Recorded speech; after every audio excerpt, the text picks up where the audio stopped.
Our Madigan's Hunger Packing Day is our Lenten service project that we do at St. Pius every year.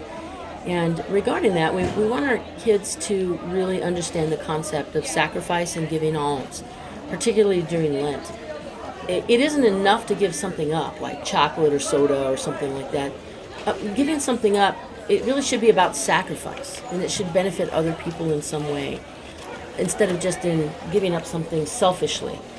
That's what the spirit of Lent should be about.